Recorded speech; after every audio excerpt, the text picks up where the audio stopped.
जय हिंद दोस्तों, मैं सोहित सर अमन रैंकर्स एकेडमी में आपका स्वागत करता हूं। आज हमारी हिंदी वर्णमाला की तीसरी क्लास है। आइए देखते हैं उसी के आगे से।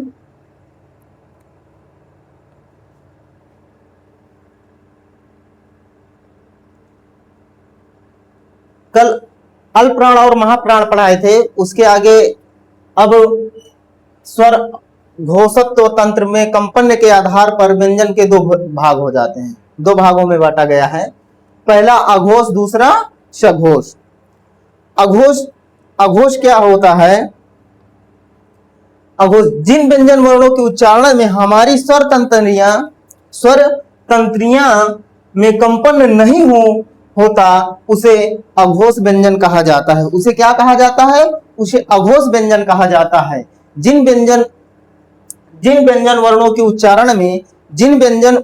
के उच्चारण में स्वर तंत्रियां कंपन नहीं होता है उसे अघोष व्यंजन कहा जाता है। उसे अघोष व्यंजन कहा जाता है। प्रत्येक वर्ग का पहला दूसरा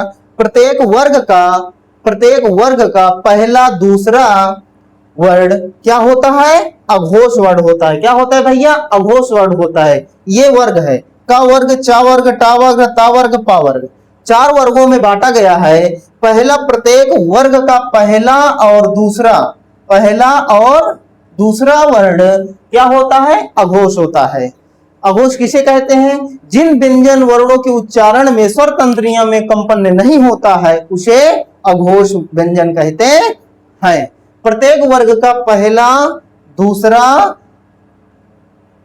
और ऊष्म संघर्षी व्यंजन का श, श, यह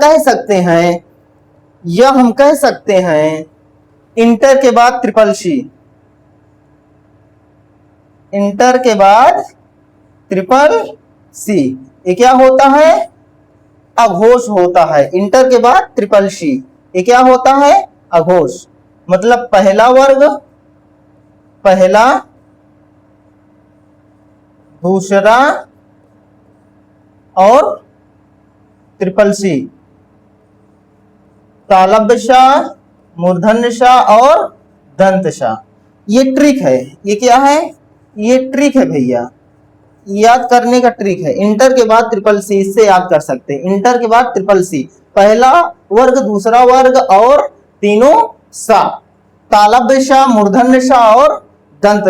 ये क्या होता है? अघोष वर्ण में आते हैं। इसके बाद आ जाते हैं हम सघोष में। इसके बाद हम आ जाते हैं सघोष। जिन व्यंजन वर्णों के उच्चारण में स्वर तंत्रियों में कंपन होता है उसे सघोष या घोष व्यंजन कहते हैं। उसे सघोष या अघोष व्यंजन कहते हैं। जिन व्यंजन वर्णों के उच्चारण में हमारी स्वर तंत्रियों में कंपन होता है उसे सघोष या घोष व्यंजन कहते हैं। जैसे सभी स्वर सघोष होता है। सभी स्वर सघोष होता है। प्रत्येक वर्ग का तीसरा, चौथा और पांचवा वर्ड क्या होता है? सघोष होता है। और सभी स्वर जो है सघोष के अंतर्गत आते हैं। और अंतस्थ व्यंजन भी या, रा, ला, वा और काकल व्यंजन हा भी जो है सघोष के अंतर्गत आता है। प्रत्येक वर्ग का तीसरा, चौथा, पांचवा वर्ड क्या होता है भैया? सघोष होता है या घोष होता है। इसका दूसरा नाम घोष भी इसे कहते हैं। जैसे सघोष जिन व्यंजन वर्णों के उच्चारण में हमारी स्वर तंत्रियों में कंपन होता है उसे सघोष व्यंजन कहते हैं। जैसे सभी स्वर सघोष के अंतर्गत आते हैं। प्रत्येक वर्ग का तीसरा, चौथा और पांचवा वर्ड सघोष होता है। अंतस्थ व्यंजन या, रा, ला, वा और हा इसे काकल व्यंजन भी कहते हैं। ये सघोष के अंतर्गत आते हैं। जैसे और इसके आगे पढ़ाए थे अयोग वा। पिछली क्लास में अयोग वाह जो वर्ड बताए थे, अन्न, आहा, अन्न, आहा, इसे अनुस्वार कहते हैं। इसे क्या कहते हैं? इसे अनुस्वार कहते हैं भैया। इसे क्या कहते हैं? इसे अनुस्वार कहते हैं। और इसे विसर्ग कहते हैं। इसे क्या कहते हैं भैया? विसर्ग कहते हैं।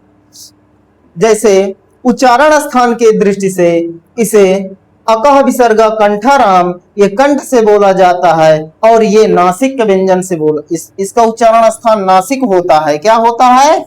नासिक। ये नाक से बोला जाता है और इसका उच्चारण स्थान कंठ होता है। क्या होता है भैया? कंठ होता है। क्या होता है? कंठ।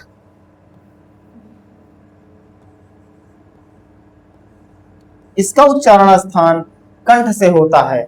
जैसे उच्चारण स्थान अकह विसर्ग कंठाराम, इचियस भी है तालू राम, रिटस से जानो मूर्धा जी, लितस पुकारो दंत जी, उप आते हैं ओष्ठ में केवल वह दंतोष्ठ में, एक है कंठ तालव ओ है कंठोष्ठ में, नासिक से है पांचवा अक्षर, जिह्वा रखो प्रकोष्ठ में। ये हमारे याद करने का ट्रिक है, उच्चारण स्थान।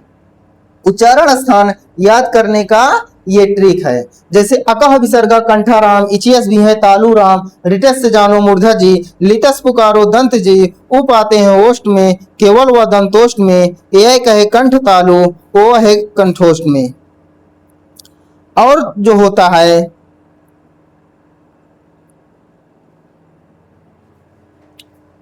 और कुछ नोट करके लिखा देते हैं।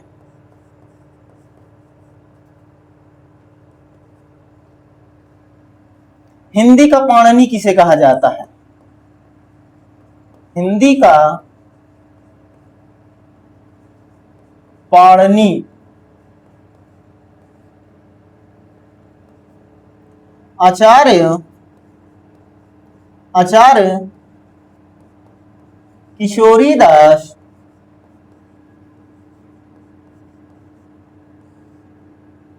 वाजपेयी। आचार्य किशोरीदास वाजपेयी को हिंदी का पाणिनि कहा जाता है। आचार्य किशोरीदास को पाणिनि का हिंदी का पाणिनि कहा जाता है। हिंदी व्याकरण का पाणिनि किसे कहा जाता है? इसी में दूसरा जो है हिंदी व्याकरण का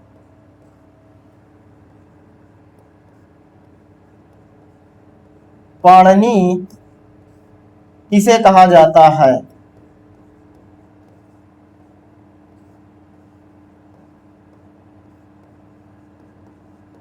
किसे कहा जाता है?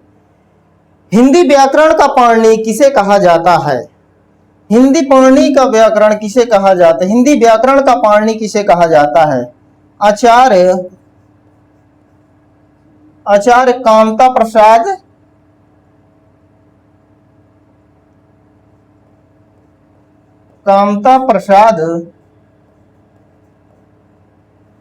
आचार्य कामता प्रसाद को हिंदी व्याकरण का पाणिनि कहा जाता है। आचार्य कामता प्रसाद गुरु को हिंदी का पाणिनि कहा जाता है। हिंदी का पाणिनि आचार्य किशोरीदास वाजपेयी को कहा जाता है। पूछा जाए हिंदी का पाणिनि किसे कहते हैं? आचार्य किशोरीदास वाजपेयी को कहते हैं। हिंदी व्याकरण का पाणिनि किसे कहा जाता है? आचार्य कामता प्रसाद गुरु को हिंदी व्याकरण का पाणिनि कहा जाता है। नेक्स्ट में आइए, आ को कितने नाम से जाना जाता है? इसे शहीद वर्ण भी कहते हैं। इसे शहीद वर्ण कहते हैं। इसे शहीद वर्ण कहते हैं। इसे शहीद वर्ण क्यों कहते हैं भैया? क्योंकि ये सभी व्यंजन वर्णों में समाहित होता है। ये सभी व्यंजन वर्णों में, चाहे का ले लो, चाहे खा ले लो, चाहे भा ले लो, सभी में ये स्वर समाहित है। कैसे? का को जब खंड करेंगे तो का जमा आ निकलेगा। आ निकला ना, इसीलिए इसे शहीद वर्ण कहा जाता है, क्योंकि ये सभी में समाहित होता है। जैसे खा ले लो, खा लन जमा आ। भा ले लो, भा को खंड करेंगे तो इसमें भी आ स्वर निकल के आ रहा है, इसीलिए इसे हिंदी में शहीद वर्ण कहा गया, इसीलिए इसे शहीद वर्ण कहा गया है। और इसका दूसरा नाम उदासीन वर्ण भी है। इसका दूसरा नाम क्या है? उदासीन। इसे उदासीन वर्ण कहते हैं। इसे उदासीन वर्ण भी कहते हैं। इसे क्या कहते हैं? उदासीन वर्ण भी कहते हैं। इसे उदासीन वर्ण भी कहते हैं। और इसे सघोष वर्ण भी कहते हैं। क्या कहते हैं? सघोष।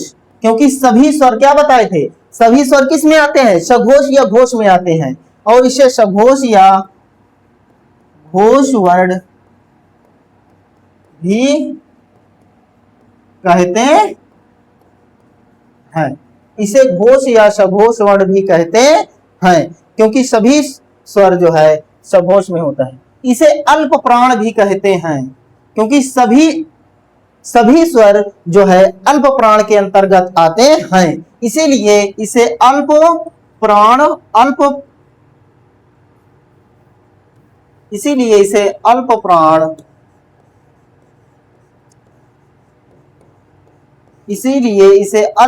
कहा जाता है। इसका क्या नाम है? इसे शहीद वर्ण कहते हैं, इसे उदासीन वर्ण भी कहते हैं, इसे सघोष या घोष वर्ण भी कहते हैं, और इसे अल्प प्राण भी कहा जाता है। इसे क्या कहा जाता है? इसे अल्प प्राण भी कहा जाता है। इसे क्या कहा जाता है भैया? इसे अल्प प्राण भी कहा जाता है। अब आ जाइए अगला, नेक्स्ट में आगत स्वर। आगत स्वर, आगत स्वर मतलब आया हुआ स्वर। इसे ये है आगत स्वर। भैया आगत स्वर किसे कहते हैं? इसे अर्धचंद्र बिंदु भी के नाम से जाना जाता है। इसे विदेशी स्वर के नाम से भी जाना जाता है। दूसरे भाषा से आया हुआ ये स्वर है। इसे अर्धचंद्र भी कहते हैं, ये अंग्रेजी भाषा से लिया गया है। इसे मेहमान स्वर भी कहा जाता है। इसे मेहमान स्वर कहते हैं। इसे अर्धचंद्र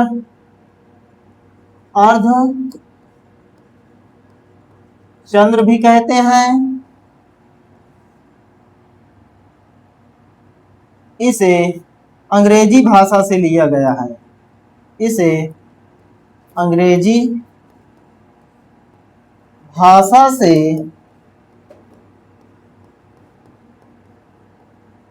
लिया गया है। इसे कहां से लिया गया है? अंग्रेजी भाषा से लिया गया है। इसे अंग्रेजी भाषा से लिया गया है। इसे विदेशी स्वर भी कहते हैं। इसे क्या कहते हैं? इसे विदेशी स्वर भी कहते हैं। इसे विदेशी स्वर भी कहते हैं। जैसे इसको लिखा किस में जाता है? जैसे डॉक्टर लिखते हैं, या किसी का इसको इसमें ऑफिस, जैसे ऑफिस लिखते हैं, डॉक्टर लिखते हैं, ऑफिसर लिखते हैं, तो उसमें इसका उपयोग किया जाता है। आ को विदेशी स्वर भी कहते हैं, अर्धचंद्र बिंदु भी कहते हैं, इसे मेहमान स्वर भी कहते हैं। ये अंग्रेजी भाषा से लिया गया है, इसीलिए इसे आगत स्वर कहते हैं। मेहमान स्वर क्यों कहते हैं? क्योंकि ये विदेशी स्वर है, क्योंकि इसको लाया गया है, इसीलिए इसे मेहमान स्वर कहा जाता है। इसे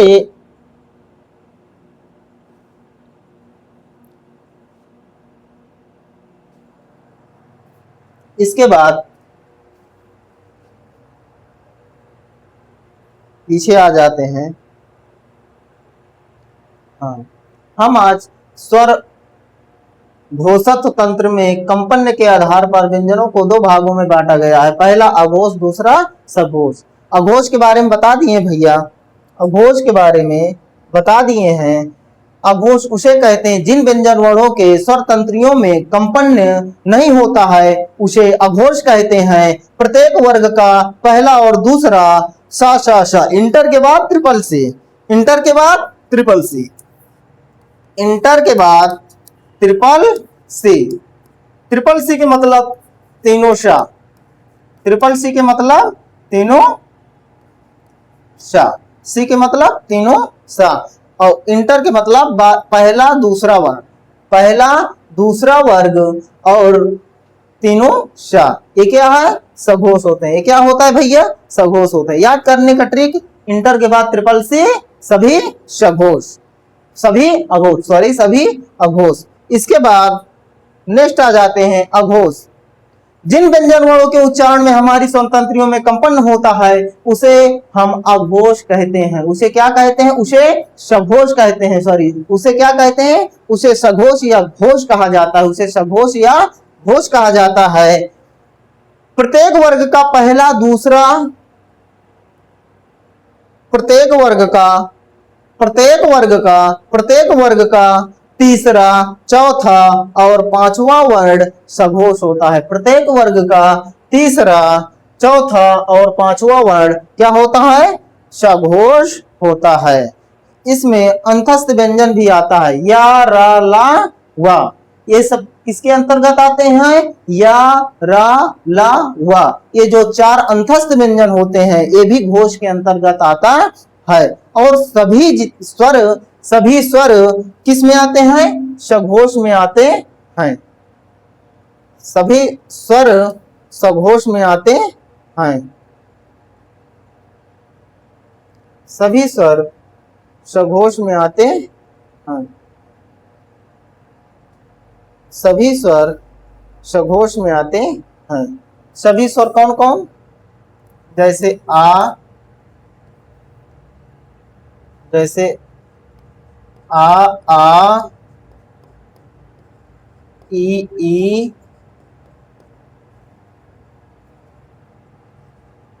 उ और री, ए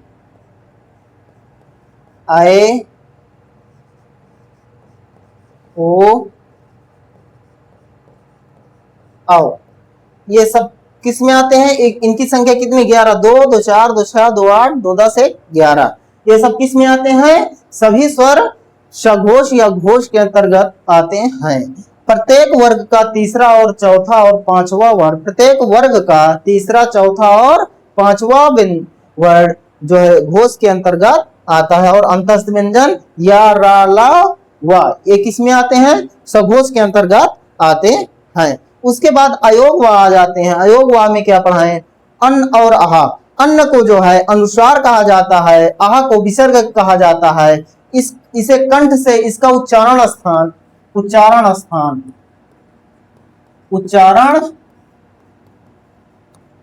इसका उच्चारण स्थान कंठ से होता है। किससे होता है? कंठ से होता है। और इसका उच्चारण स्थान नासिक से होता है। इसका उच्चारण नासिक से होता है। इसका उच्चारण स्थान कहां से होता है? नासिक से होता है। इसे अनुस्वार भी कहते हैं और इसे विसर्ग भी कहा जाता है। इसके बाद आते हैं हिंदी का पाणिनि किसे कहा जाता है? आचार्य किशोरी दास वाजपेयी को हिंदी का पाणिनि कहा जाता है। हिंदी व्याकरण का पाणिनि किसे कहा जाता है? आचार्य कामता प्रसाद गुरु को हिंदी व्याकरण का पाणिनि कहा जाता है। इसके बाद आ जाते हैं आ को। आ को जो है उदासीन वर्ण भी कहा जाता है, इसे शहीद वर्ण भी कहा जाता है, इसे सघोष और घोष वर्ण भी कहा जाता है और इसे अल्प प्राण कहा जाता है। इसके बाद आ जाते हैं आगत स्वर। ये आगत स्वर है, इसे विदेशी स्वर भी कहते हैं, इसे अर्धचंद्र भी कहते हैं, इसे मेहमान स्वर कहते हैं। अंग्रेजी भाषा से लिया गया स्वर है, ये अंग्रेजी भाषा से लिया गया स्वर है। इसके बाद हम आ जाते हैं रा। रा इसका क्या नाम है भैया? इसे प्रकंपित वर्ण व्यंजन कहते हैं। इसे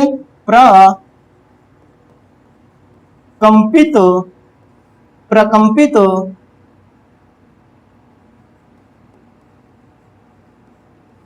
व्यंजन कहते हैं। इसे प्रकंपित व्यंजन कहते हैं और इसे सघोष वर्ण भी कहते हैं। इसे घोष वर्ण भी कहते हैं। इसे घोष वर्ण कहा जाता है। इसे अल्प प्राण भी कहा जाता है। इसे क्या कहा जाता है? अल्प प्राण। इसे अल्प प्राण भी कहा जाता है। अल्प प्राण भी कहा जाता है। इसे लुंठित व्यंजन भी कहते हैं। इसे लुंठित व्यंजन भी कहते हैं। इसे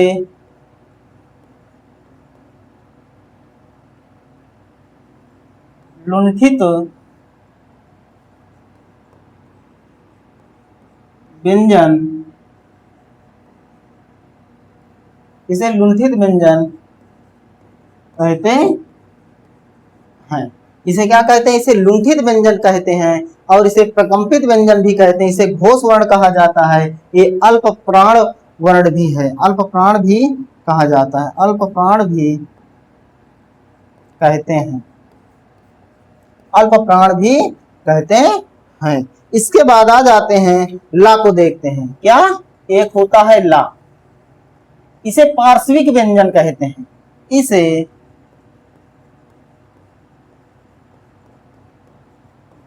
पार्श्विक, इसे पार्श्विक, इसे पार्श्विक व्यंजन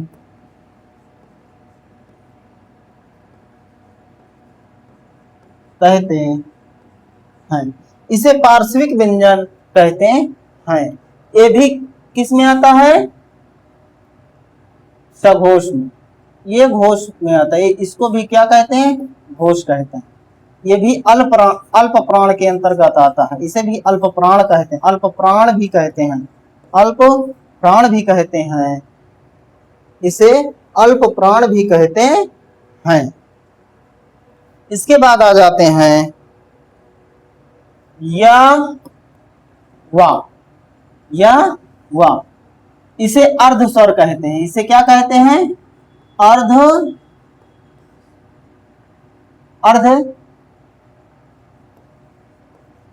स्वर।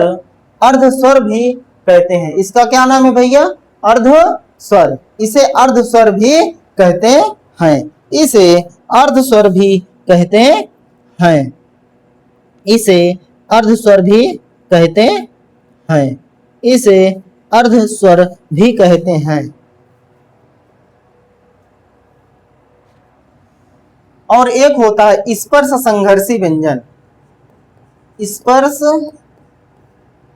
संघर्षी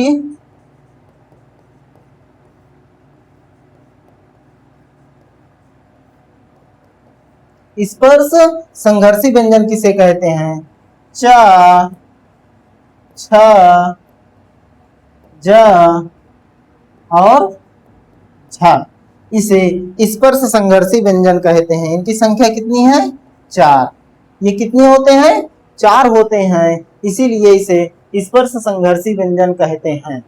स्पर्शी व्यंजन कितने होते हैं? 16। स्पर्शी व्यंजन कितने होते हैं? स्पर्शी व्यंजन कितने होते हैं? स्पर्शी व्यंजन जो है 16 होते हैं।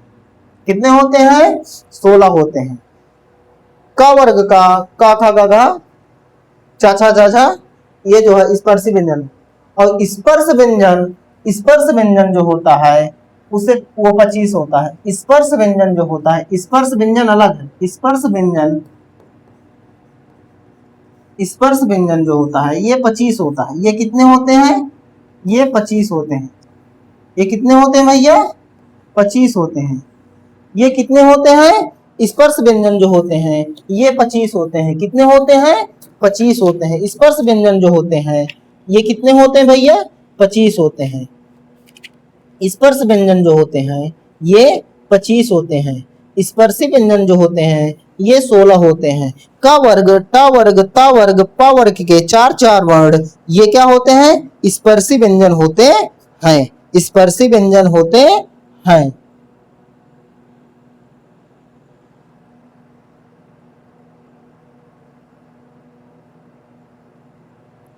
और इसमें आते हैं, और एक होता है ढ ढ ढ ढ।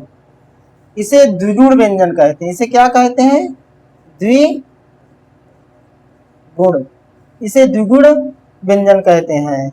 और इसे इसे द्विगुण व्यंजन कहते हैं। और इसे उच्छिष्ट व्यंजन भी कहते हैं। इसे उच्छिष्ट उच्छिष्ट व्यंजन भी कहते हैं। और इसे कारणजात व्यंजन भी कहते हैं। उच्छिष्ट इसे उच्छिष्ट व्यंजन कहते हैं। इसे ताड़नजात वर्ण भी कहते हैं। इसे ताड़नजात वर्ण भी कहते हैं। इसे द्विगुण व्यंजन और उच्छिष्ट व्यंजन भी कहते हैं। इसे उच्छिष्ट व्यंजन भी कहते हैं। अब आ जाते हैं हम इसके बाद संयुक्त व्यंजन। संयुक्त व्यंजन पिछले वाली क्लास में बताए थे आप लोगों को। संयुक्त व्यंजन क्या होता है? संयुक्त व्यंजन चार होते हैं, छ, त्र, ज्ञ, स्त्र। ये दो वर्णों से मिलकर बना है। ये दो वर्णों से मिलकर बना है, इसीलिए इसे संयुक्त व्यंजन कहते हैं। संयुक्त व्यंजन कितने होते हैं? चार होते हैं। संयुक्त व्यंजन, जो संयुक्त व्यंजन होता है, ये व्यंजन मूल व्यंजनों में नहीं रखा जाता है। ये चार होते हैं, छ, त्र, ज्ञ और स्त्र। छ जो है दो वर्णों से मिलकर बना होता है, जैसे क, श। त्र किससे मिलकर बना है? क और र। ज्ञ किससे मिलकर बना है? ज और य। छ, त्र, ज्ञ, स्र। और स्र किससे मिलकर बना है? स और र।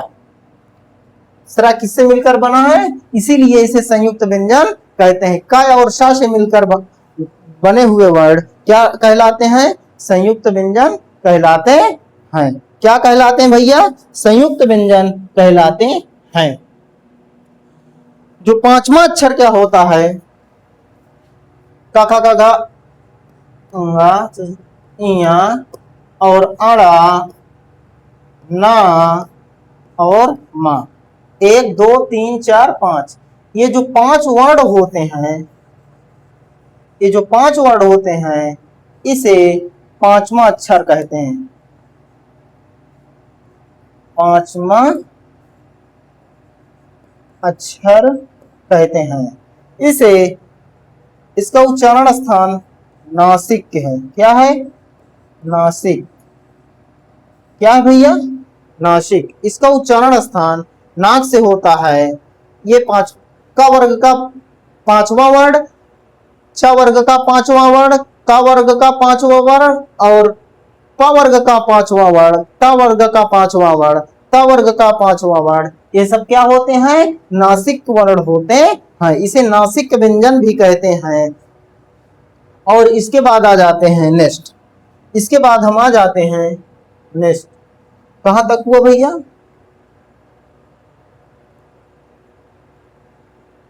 अल्प प्राण, अयोगवाह, अघोष, सघोष। सरघोषक तंत्रों में कंपन के आधार पर व्यंजन को दो भागों में बांटा गया है। कितने भागों में बांटा गया है? दो भागों में बांटा गया है। अघोष और सघोष। अघोष और सघोष। अघोष और सघोष। क्या कहते हैं भैया? अघोष और सघोष। इसके बाद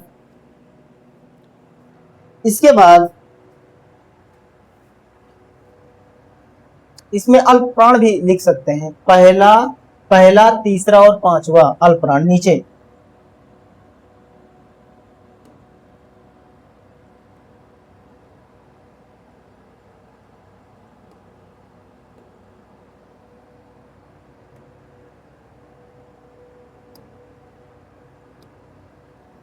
ये क्या है भैया? अल्प प्राण।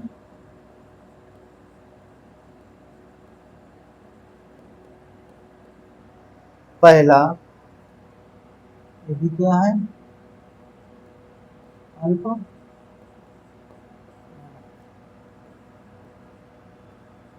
अल्प प्राण। और इस दूसरा चौथा जो होता है महाप्राण होता है, क्या होता है? महाप्राण।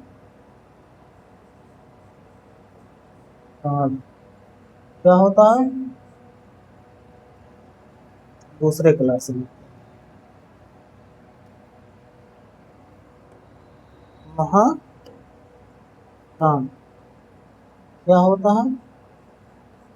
महाप्राण।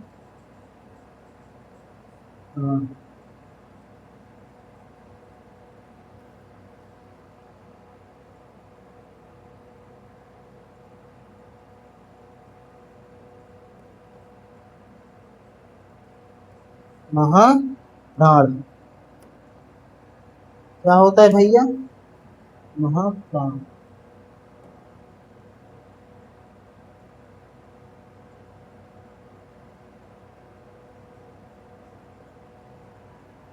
महाप्राण पहला, तीसरा और पांचवा, पहला, तीसरा और पांचवा अल्प प्राण होता है, दूसरा और चौथा महाप्राण होता है।